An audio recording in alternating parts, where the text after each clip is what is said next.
10 വർഷം മൻമോഹൻ സിംഗ് ഇന്ത്യ ഭരിച്ചു. ഒരു പാവ പ്രധാനമന്ത്രി എന്നുള്ള രീതിയിലുള്ള ഒരു ഇമേജാണ് അദ്ദേഹം സൃഷ്ടിച്ചത്. സോണിയാഗാന്ധി ആയിരുന്നു സൂപ്പർ പ്രധാനമന്ത്രി.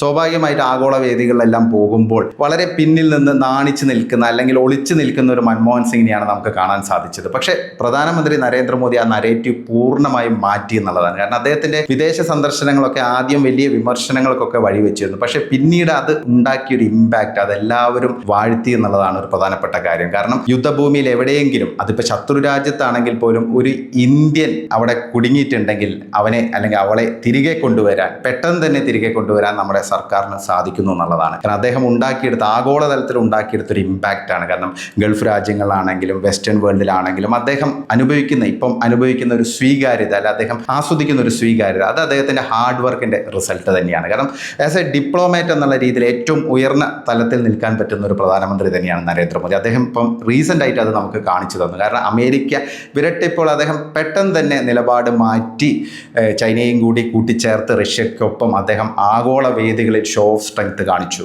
എന്താണ് ഇന്ത്യ, കാരണം ഞങ്ങൾ ആർക്കു മുമ്പിലും മുട്ടുമടക്കാൻ തയ്യാറല്ല, അമേരിക്കയുടെ വിരട്ടലൊന്നും ഇവിടെ വില പോവില്ല എന്ന് വ്യക്തമാക്കുന്ന ഒരു ഷോ ഓഫ് കൂടിയായിരുന്നു നരേന്ദ്രമോദിയുടെ ഭാഗത്തു നിന്നുണ്ടായത്. അതാണ് പറയുന്നത്, അദ്ദേഹം എന്താണോ വിഭാവനം ചെയ്യുന്നത് അത് നടപ്പാക്കുന്ന ഒരു പ്രധാനമന്ത്രിയാണ്. ജോ കഹ വോ കിയ, അതാണ് പ്രധാനമന്ത്രി നരേന്ദ്രമോദിയുടെ ഏറ്റവും പ്രധാനപ്പെട്ട കാര്യം.